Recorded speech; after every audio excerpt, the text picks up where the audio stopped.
Hello सभी को, मैं प्रीति सिंह विश्वराय क्लास की तरफ से।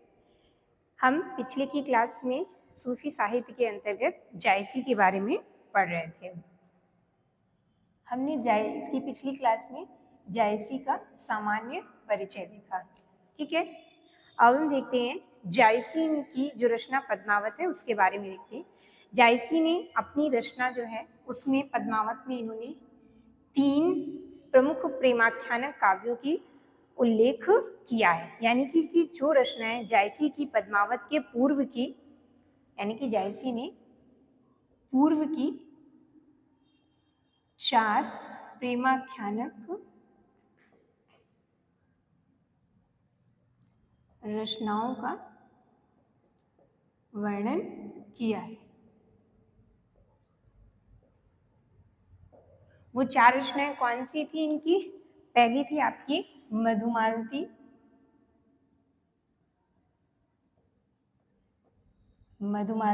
जिसके बारे में हम पिछली की क्लास में पढ़ चुके हैं। मृगावती,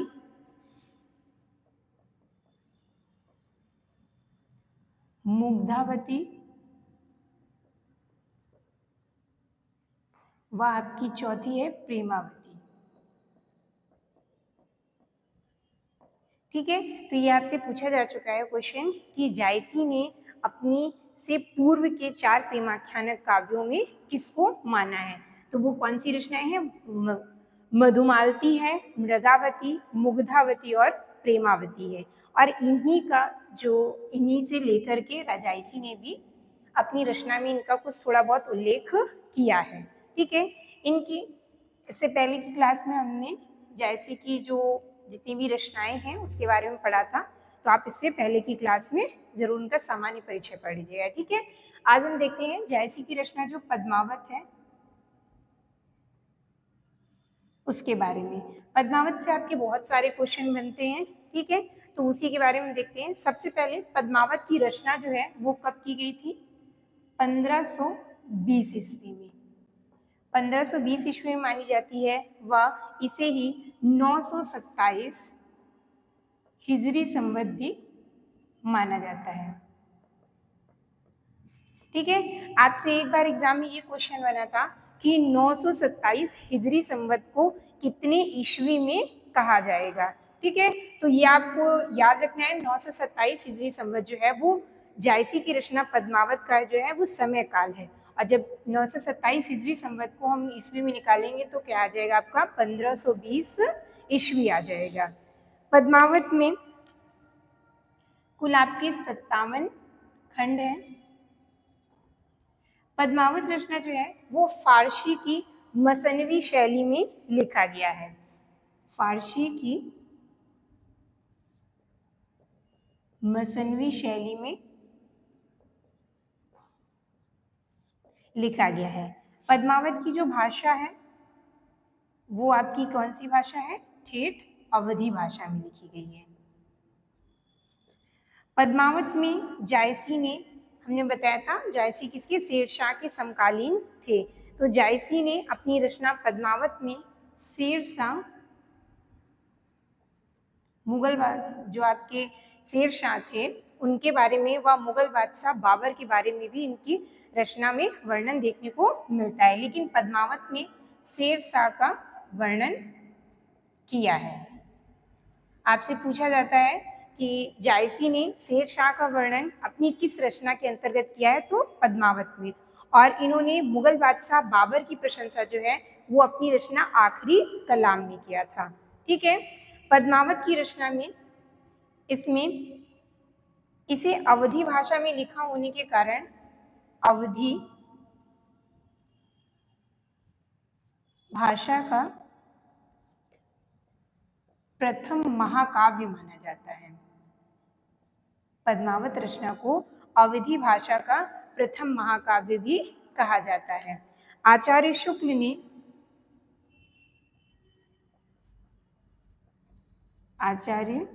ने पद्मावत के संबंध में कहा है कि पद्मावत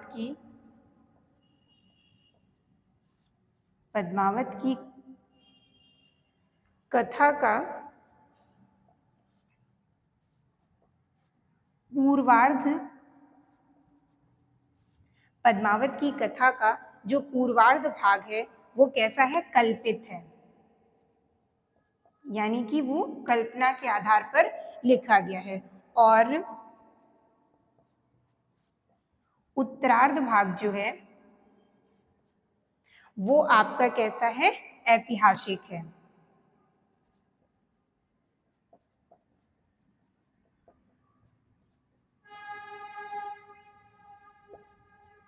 ठीक है, तो ये आपसे पंक्ति पूछी जा चुकी है।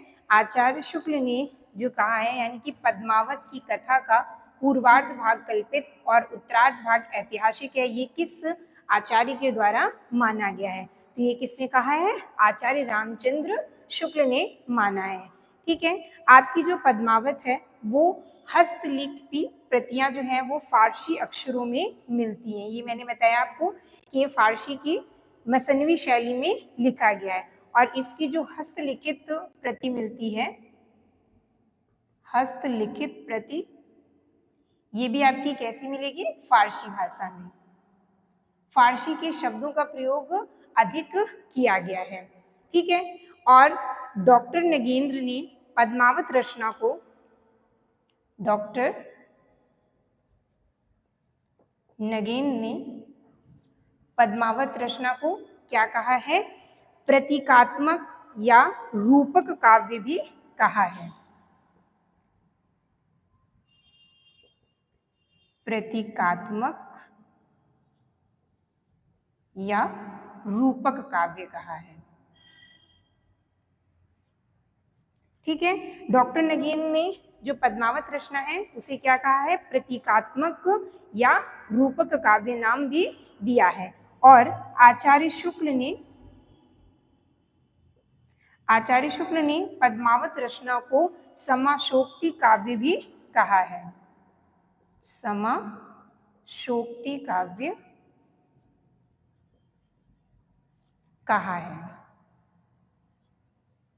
ठीक, आपसे ये क्वेश्चन बन चुके हैं, कई बार क्वेश्चन आपसे पूछा गया है कि पद्मावत रचना को प्रतीकात्मक या रूपक काव्य किसने माना है? ठीक है, रूपक काव्य किसने माना है? डॉक्टर नगेंद्र ने माना है।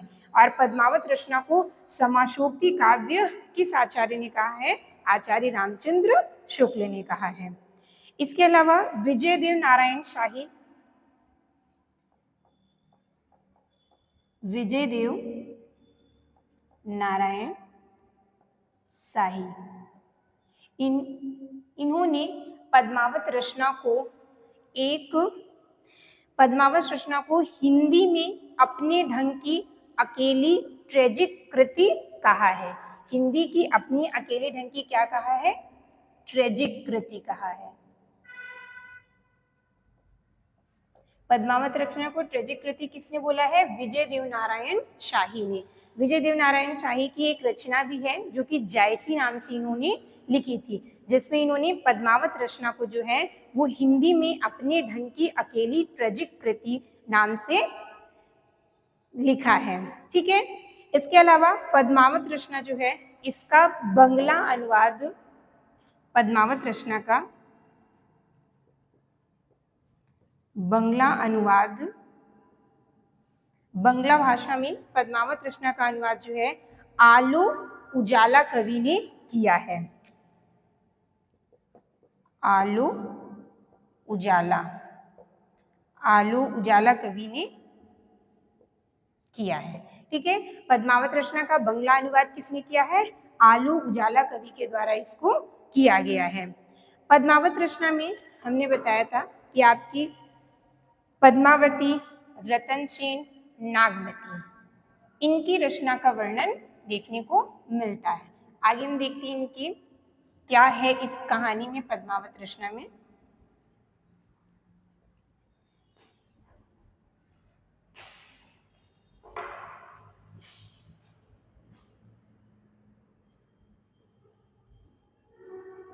पद्मावत में आपकी रतन सेन, पद्मावती व नागमती,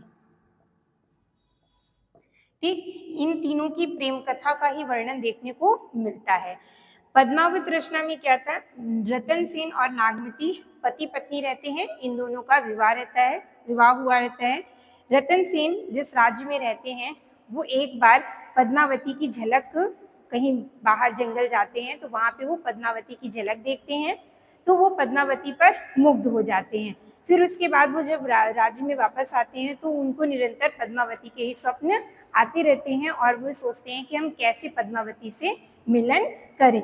तो हमने आपको बताया था सूफी साहित्य के अंतर्गत जितने भी कवि रहे हैं उन्होंने स्त्री को परमात्मा के रूप में माना है और जो पुरुष है उसे आत्मा के रूप में माना है। और आत्मा रूपी जो यहाँ पे रतन सेन है, यही पद्मावती रूपी जो आपकी परमात्मा है उसको प्राप्त करने के लिए, उसको पाने के लिए अपने घर से योगी वेश धारण करके निकल जाते हैं।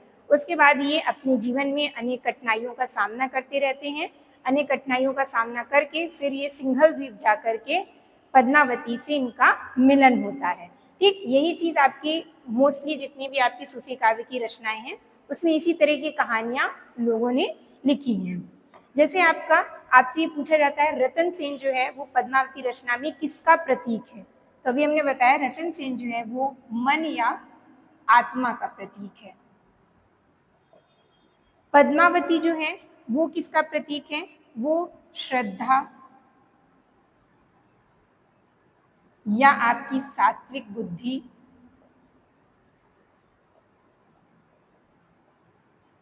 या आपकी परमात्मा का प्रतीक माने गए हैं इसमें। और जो नागमती है, नागमती को दुनियादारी या सांसारिक बंधन माना गया है।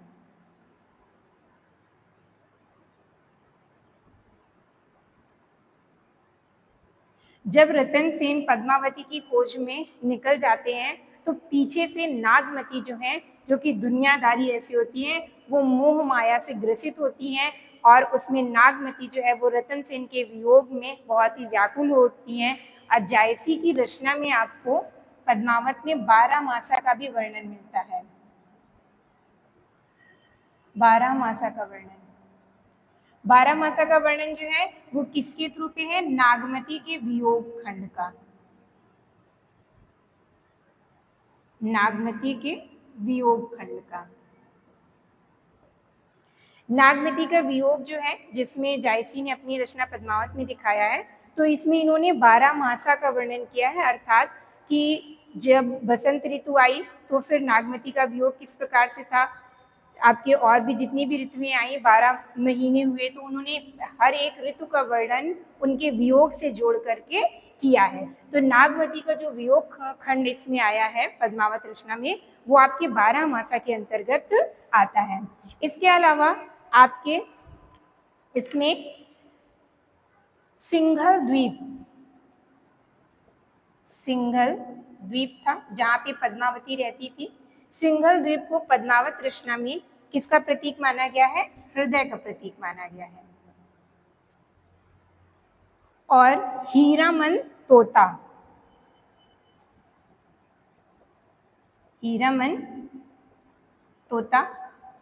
हीरामन तोता जो है वो नागमती को मिलता है। जब रतन सेन चले जाते हैं तो हीरामन तोता नागमती को मिलता है, तो नागमती का जो वियोग रहता है उसको वो देख करके नागमती को समझाने का प्रयास करता है। और फिर उसके बाद हीरामन तोता जो है वो उड़ के रतन सेन के पास जाता है, रतन सेन को नागमती के वियोग के बारे में बताता है, जिसके कारण फिर रतन सेन जो है वो पद्मावती को अपने साथ लेकर के वापस नागमती के पास आ जाते हैं। तो हीरामन तोता जो है वो नागमती को समझाने का प्रयास करता है। तो यहाँ पे हीरामन तोता जो है वो गुरु का प्रतीक है। किसका प्रतीक है, गुरु का प्रतीक है। इसके अलावा आपके जो और हैं इसमें राघव चेतन,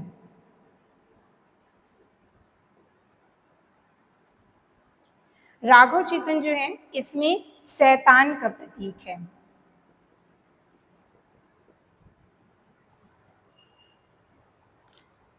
और अलाउद्दीन,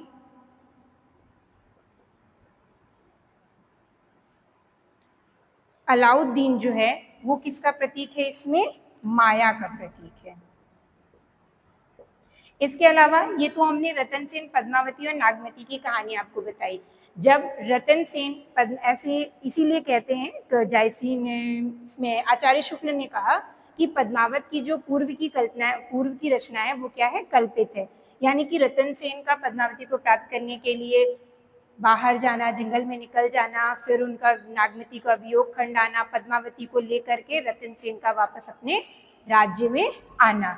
उसके बाद ये अलाउद्दीन जो रहते हैं, अलाउद्दीन खिलजी, ये पद्मावती के रूप में मोहित हो जाते हैं। इसकी जो आपकी पद्मावती की एक मूवी बनी है जो आप लोगों ने शायद देखी होगी, तो उसके आगे की जो रचना है, जो ऐतिहासिक रचना है, जो कि अभी हमने बताया आचार्य शुक्ल ने कहा था आगे की रचना कैसी है आपकी, ऐतिहासिक रचना के अंतर्गत आती है। तो उस ऐतिहासिक रचना में आपके अलाउद्दीन खिलजी, राघव चेतन, ये सब भी आते हैं। ठीक है, इसके आगे आपकी पद्मावत रचना से संबंधित कुछ पंक्तियां।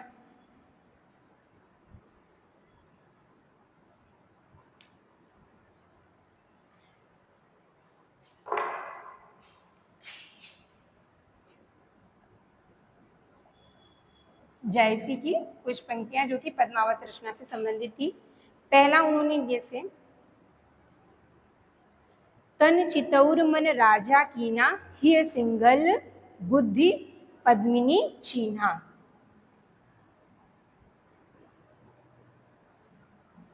तन चितौर मन राजा कीन्हा, हिय सिंगल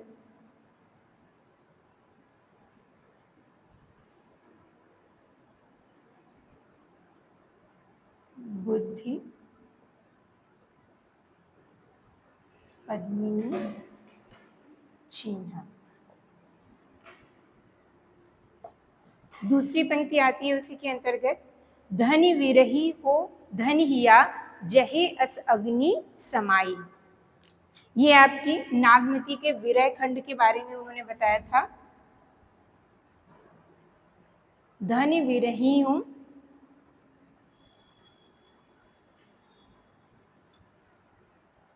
धन हिया जिए,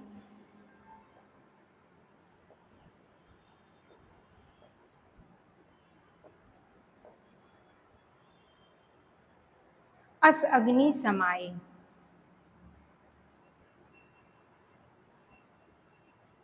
अस अग्नि समाए। इसमें नागमती के विरह खंड के बारे में बताया उन्होंने। जो उनका हृदय है उसमें जो अग्नि, जो विरह की अग्नि है वो समा रही है। ठीक है, और अगली पंक्ति इसी के अंतर्गत आती है, अनाई घटा परी जग छाया, अनाई घटा परी जग छाया। शशि के शरण लीन जनु रहा, शशि के शरण लीन जनु रहा।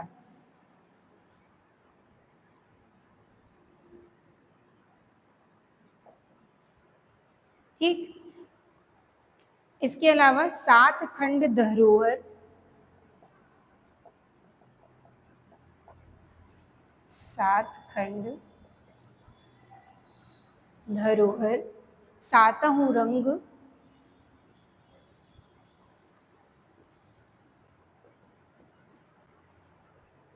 नगलाभ।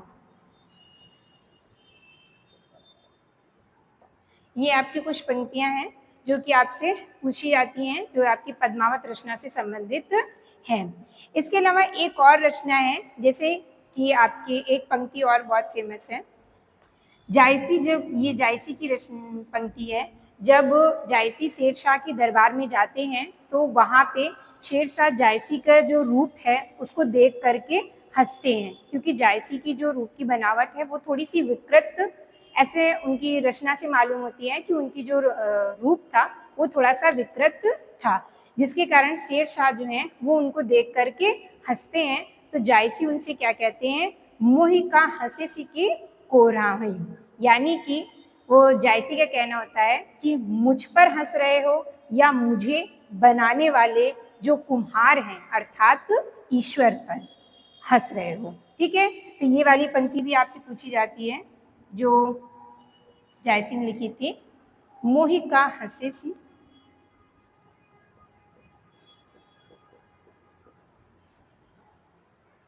की कोह रही, कोह रही। ठीक है, तो ये किसने कहा था, ये जब शेर शाह से ये पंक्ति कही थी जायसी ने। ठीक है, जब जायसी के रूप को देख करके शेर शाह हंसने लगे थे तब उन्होंने कहा था मोहि का हंसे सी की कोह रही, यानी कि मुझ पे हंस रहे हो या उस कुम्हार पे हंस रहे हो जिसने हम सबको बनाया है और मुझे ये रूप दिया है। ठीक है, तो ये हमारा हो गया जायसी के बारे में। आज जायसी की रचना पद्मावत की जो प्रमुख बातें थी, इससे बाहर आपकी पद्मावत रचना में कोई भी टॉपिक नहीं जाएगा। आप इस क्लास को पूरी देखना, आपकी पद्मावत रचना से इससे बाहर के कोई क्वेश्चन नहीं बनता है। ठीक है, अब आगे नेक्स्ट की क्लास में हम नूर मोहम्मद के बारे में पढ़ेंगे।